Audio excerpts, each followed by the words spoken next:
We meet at a time of darkening economic clouds. The world is seeing a growing trade war against the backdrop of a weakened global order in all its dimensions. It is not a passing phase, nor can anyone tell how damaging this will get for growth, for peace and stability everywhere, and for the world's ability to cooperate on the global challenges that every nation faces, including climate change. We must therefore brace ourselves for a prolonged period of instability and uncertainty.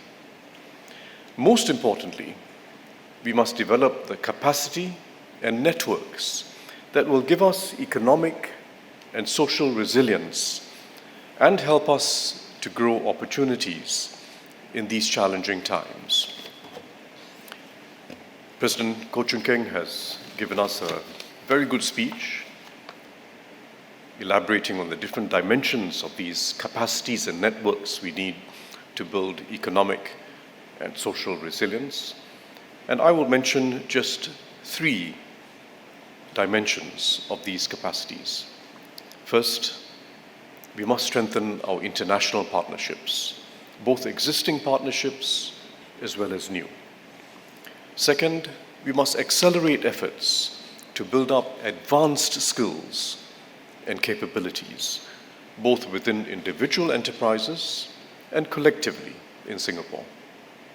And third, we must continue to deepen our sense of community in Singapore.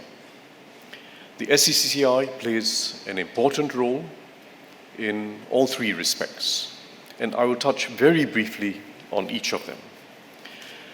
First, strengthening our partnerships abroad. Singapore is working actively with its partners abroad to preserve, refresh, and build an open and rules-based economic order. We are also deepening integration with each of our economic partners, ASEAN, China, the US, India, and Europe, and building bridges to the emerging world in Africa and Latin America. But it will do us well to take the long view on our economic partnerships. It helps to avoid absolutist views on any of these economies and not take the excessively optimistic or excessively pessimistic views on each economy that we often come across. In fact, each of the major economies, China, the US, India, and Europe, face short-term challenges, but each of them also has significant underlying strengths. China is a good case in point. It has immediate challenges in the export sector, where it faces growing US trade restrictions, particularly tech restrictions, and the continuing oversupply in its property sector, particularly outside of the top-tier cities. It will take some time to resolve the property sector overhang and to restore fully consumer sentiment. But China is at the same time showing impressive growth in the high-tech sector. DeepSeek and more recently Manus illustrate what the country is capable of in cost-effective AI. But it is not just about AI. These moments, these developments are also indicative of the depth of the country's startup talent and China's ability to produce cutting-edge innovations in a range of industries, such as sustainable energy and batteries, and robotics and other advanced industrial equipment.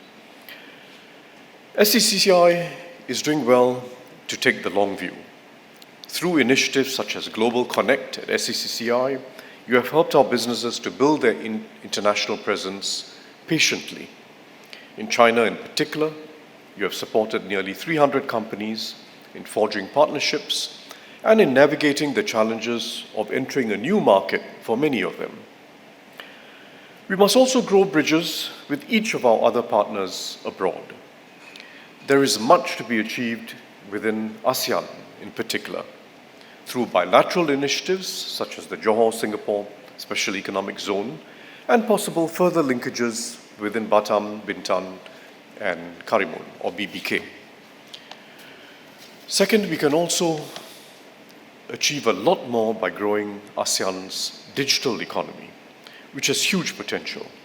The governments are working hard on the rules, standards, and the interoperable payment systems that will help to grow this digitally enabled ASEAN market, including for SMEs across the region.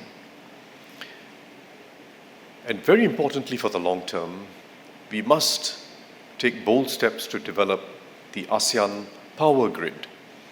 It will enable ASEAN countries with renewable energy potential to grow capacity. It will enable each country to improve its energy resilience, and it will lower the costs of transition to a clean energy future. I'm glad that SCCCI has forged strategic partnerships with other regional chambers in ASEAN to facilitate cooperation between our businesses. And I know you have not long ago formed a joint steering committee with your counterparts in Malaysia. Second important thrust, we must redouble our efforts to develop the skills and capabilities, particularly the advanced skills and capabilities that will ensure Singapore's relevance and appeal at a time of uncertainty and possible supply chain disruptions. SCCI is again playing a useful role here. The Chamber has evolved beyond its traditional role to become a catalyst for business transformation. With support from Enterprise Singapore, SCCI set up the Trade Association Committee, or TACOM, Transformation Center in August last year. It has already helped 5 trade associations and chambers to develop transformation roadmaps to meet the needs of their members. In addition, your SME Center has now guided over 5,000 companies in navigating government support schemes, obtaining expert advice, and facilitating collaboration between the businesses themselves.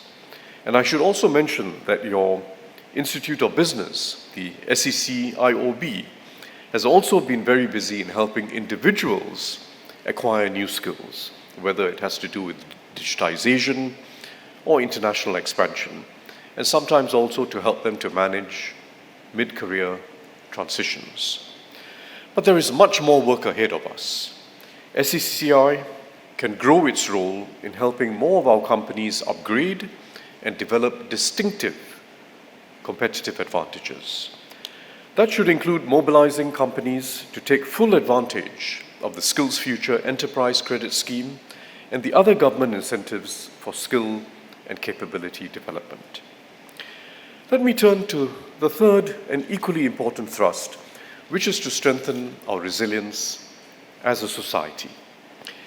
SCCCI has developed an instinctive understanding of the need to preserve and strengthen Singapore's multicultural fabric and its distinctive social compact.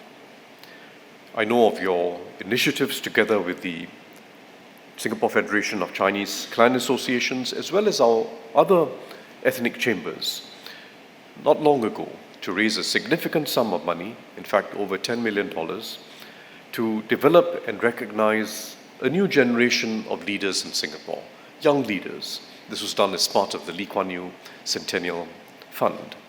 And just last year, SCCCI also contributed to the Singapore University of Social Sciences, SUSS, to set up a scholarship scheme for students who have made contributions beyond their studies, contributions to the community.